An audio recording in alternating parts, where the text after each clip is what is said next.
जो world cup में हालात हुए हैं ना, और इस क्रिकेट बोर्ड के, मैं हैरान हूं कि अभी भी प्लेयर्स जो हैं इनके साथ अटैच होने चाहते हैं। गलत प्रोपेगेंडा के थ्रू ये कंफ्यूजन फैलाते हैं। इनके पास कुछ चंद गिने चुने बेकार से सहाफ़ी हैं जो कि ये इनके वो फ्रंट लाइन जैसे होते हैं ना, वॉरियर्स बन जाते हैं सिर्फ इसलिए कि इनको बचाएं और दूसरे की पतलून उतारें।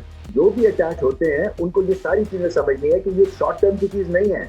ये आप अपनी जो क्रिकेट की वैल्यूज हैं, जो इज्जत आपने बनाई है, वो आप जमा करवा रहे हैं। बहुत टर्बुलेंस है, क्लैरिटी है नहीं है, और एक तरह से गन मचा हुआ है, बहुत सख्त गन मचा हुआ है। हर तरफ आप निगाह उठाएं।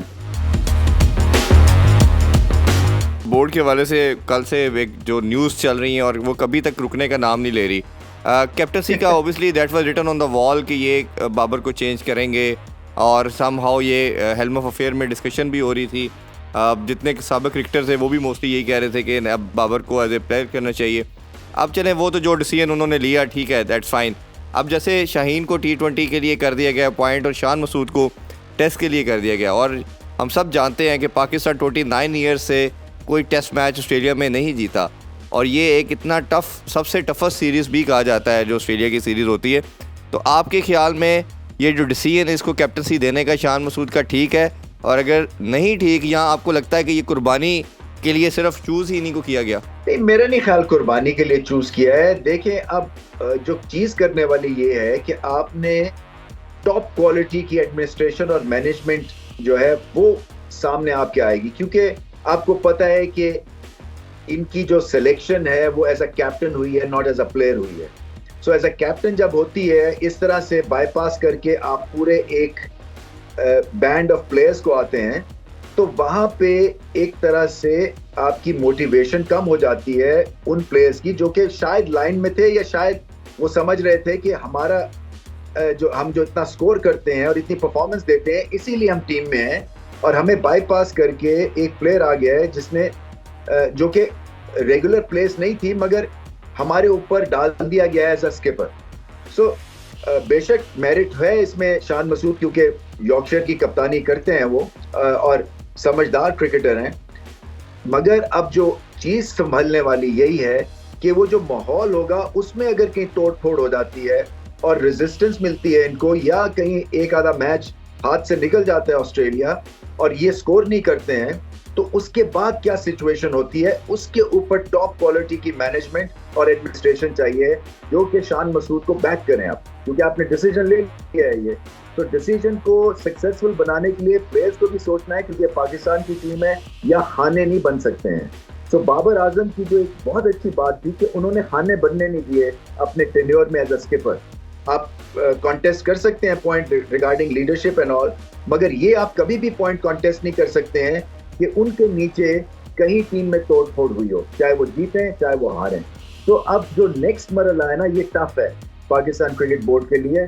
तो यही नहीं है कि सिर्फ अनाउंस करने से चीजें हल हो जाएंगी, उसके बाद उसको सी थ्रू करना है, और आर्म ट्विस्टिंग के थ्रू नहीं आप ये कर सकते हैं कि हमने नॉमिनेट कर दिया है तो you better follow the Q, क्योंकि यहाँ पे अब ऑप्शंस क्रिकेटर्स के पास हैं, लीग्स खेलते हैं, तो उनको पता है कि अच्छी मैनेजमेंट लीग्स में कैसे होती है, किस तरह से वो पैम्पर भी करते हैं प्लेयर्स वहाँ पे होते हैं, किस तरह से उनका ध्यान रखा जाता है, किस तरह से उनकी खिंचाई होती है जब वो स्कोर नहीं कर रहे होते हैं। ये सब चीज़ों से वो एक्सपोज्ड हैं।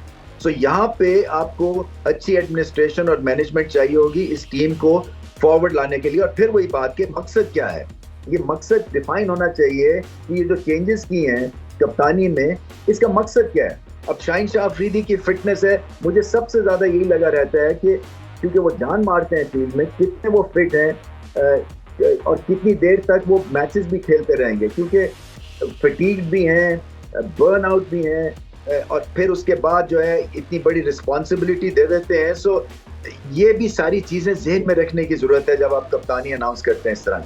बिल्कुल। अच्छा मीर भाई, ये जो इस तरह अपॉइंटमेंट्स का सिलसिला कार जारी है, डायरेक्टर हफीज़ हो चुके हैं, वहाब रियाज को अपॉइंट कर दिया चीफ सेलेक्टर, इसी तरह कोचेस के रोल को भी कर्टेल कर दिया गया है, उनको मिकी आर्थर का डेजिग्नेशन ख़त्म कर दिया। कोचेस को कहा जी आप टीम के साथ नहीं, अभी फ़िलहाल आप हाई परफॉर्मेंस सेंटर में काम करें।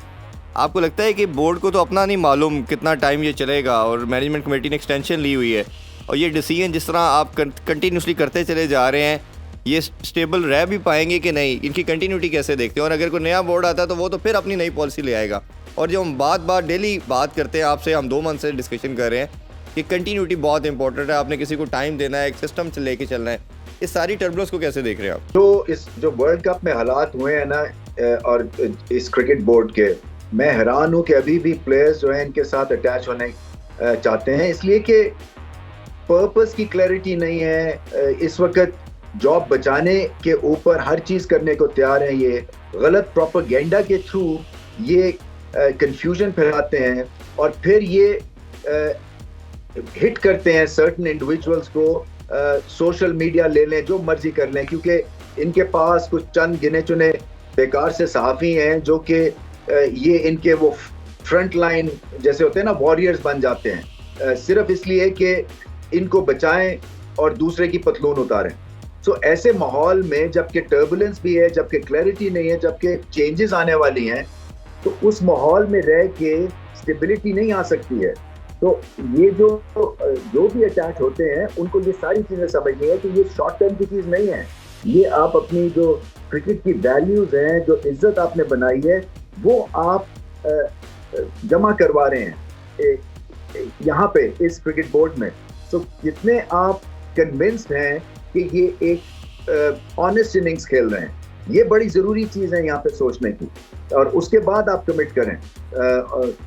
तो अभी देखेंगे कि क्या आगे हालात चलते हैं, क्योंकि जैसे आपने कहा कि बहुत टर्बुलेंस है, क्लैरिटी है नहीं है, और एक तरह से गन मचा हुआ है, बहुत सख्त गन मचा हुआ है, हर तरफ आप निगाह उठाएं।